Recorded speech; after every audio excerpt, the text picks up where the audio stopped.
Alors pour ce premier TP, nous allons voir les fonctions de base de TopSolid. La première pièce concernée est une pièce de tournage avec un chariotage ébauche et un chariotage finition. Dans un premier temps, je vais créer un projet que je vais appeler Toupie 30. Voilà le projet Toupie 30 sur la droite. Je vais insérer,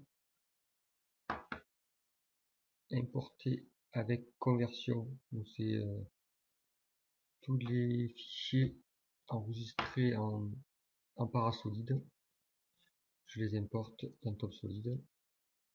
Ok, voilà, nous avons notre pièce. Je vais créer donc le brut de cette pièce. Donc, le brut c'est préparation d'usinage. Ok.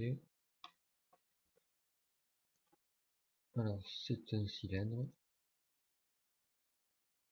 Je peux tirer sur les flèches pour augmenter ou diminuer les dimensions de mon brut. 1 mm, 10 mm en Z-, et je vais dire que mon diamètre brut fait, j'ai validé trop tard, 30, 10, ouais, c'est bon. Alors je valide, voilà mon brut. Donc au niveau des icônes, cette icône là c'est l'icône pièce, cette icône là c'est l'icône du brut. Ensuite, je vais créer, alors j'ai deux possibilités, soit je clique sur le brut et je crée le fichier usinage, donc le brut sera directement dans la FAO, soit je clique sur le projet, je fais usinage, et dans ce cas là je vais être obligé de faire glisser le brut dans ma FAO. Donc on va passer par celui-ci par exemple. Donc je choisis modèle vierge. Alors avant de faire transacter le brut dans la FAO, je vais choisir la machine. Alors je vais choisir une machine universelle. J'aurais pu choisir un tour qui est proposé dans dans bibliothèque d'Obsolide. Mais pour ce premier TP, on va se contenter à la machine universelle en tournage. Donc j'ai pas le choix, j'ai que celle-ci. Voilà. Ensuite je mets mon brut dans mon dossier usinage. Alors ce qu'on voit dans un premier temps, c'est que l'axe Z n'est pas coïncident avec l'axe de la pièce. Alors je passe en CAO. Donc je vais mettre une contrainte axe-axe. Donc celui-ci, je vais le mettre sur celui-ci. Voilà. Je rebascule en FAO. Alors, on s'aperçoit que l'origine programme est placée sur la face avant du brut. Donc je vais la mettre sur la face avant de ma pièce usinée. Voilà. Donc le repère absolu, c'est le repère que vous voyez en bas de l'écran. Ensuite, je peux commencer à choisir mes outils. Alors, ma première opération, ça sera une ébauche. Je choisis mon outil. Alors, pour l'outil T1, donc soit l'outil orienté suivant l'axe Z, soit l'outil orienté suivant l'axe X. Donc nous, on va choisir un outil orienté suivant l'axe X, donc celui-ci. Alors par défaut, j'ai un outil neutre. Donc je vais choisir un outil à gauche. Voilà. Je valide. Donc il est ici. Les conditions de coupe. Je comprends 300. Une avance de 0,2. On va limiter la fréquence de rotation à 4000. Ensuite, qu'est-ce qui est usiné dessus? Donc plusieurs possibilités. Donc ce qu'on va faire, on va usiner donc de cette face-là au chanfrein. Alors, quantité de départ, c'est celle-ci. Quantité de fin, c'est celle-ci. Je valide. Voilà, donc là on voit que le sens d'usinage est suivant l'axe X. Moi je le veux suivant l'axe Z, 180. Profondeur de passe, on va prendre 2 mm. Sur épaisseur, alors soit je fais une surépaisseur constante suivant l'axe X ou Z, ou soit je choisis variable. Voilà, donc sur les faces 0,2, sur le diamètre 0,4. Donc je valide. Donc quand je valide, la simulation vient automatiquement. Donc j'ai mon outil qui est assez loin. Il est ici. Donc pour aller plus vite,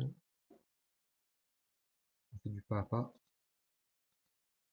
Quand il est ici, on rebascule en lecture. Donc plusieurs simulations. Donc vous avez ce type de simulation. Et vous avez, donc c'est ce qu'on vient de voir, donc simuler. Et vous avez la vérification avec le solide. Voilà. On peut agir sur la vitesse de simulation. Voilà, donc là maintenant je vais faire une finition. Alors, l'icône finition c'est celui-ci. Donc je vais choisir un autre outil. Outil T2.tx, un outil de finition, un outil à gauche. Je valide.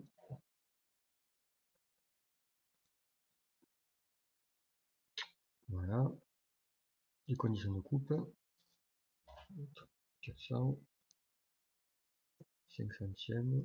On limite toujours à 4000. Donc ce qui est usiné donc, l'entité de départ, c'est celle-ci. L'entité de fin, c'est celle-ci. On peut agir sur les points de départ et les points de fin de la trajectoire d'outil également. Donc nous on va valider seulement ça. Alors, donc ici, si je valide,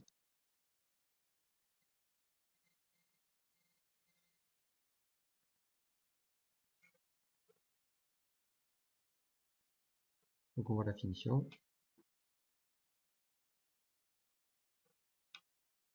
Et voilà, le TP est terminé. Pour coder le programme, je vais dans opération CN. Je vais choisir ma machine, donc ici par exemple le Cas9.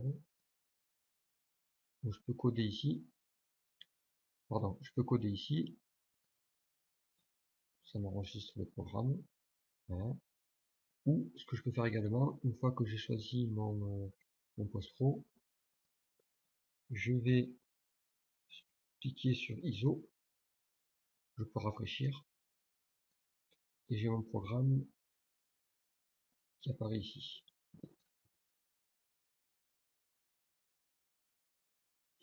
Quand vous avez fini votre projet, n'oubliez pas de l'enregistrer et ensuite de le mettre au coffre. Alors mettre au coffre, ça veut dire que votre projet est sauvegardé dans la base de données de TopSolid.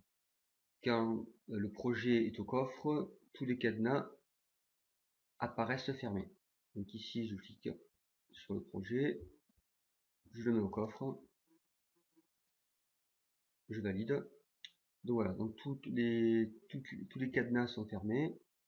Et ensuite, je viens exporter mon paquet de telle façon à ce que je puisse le réouvrir sur notre ordinateur. Alors c'est celui-ci, enregistrer. Et voilà, le TP est terminé.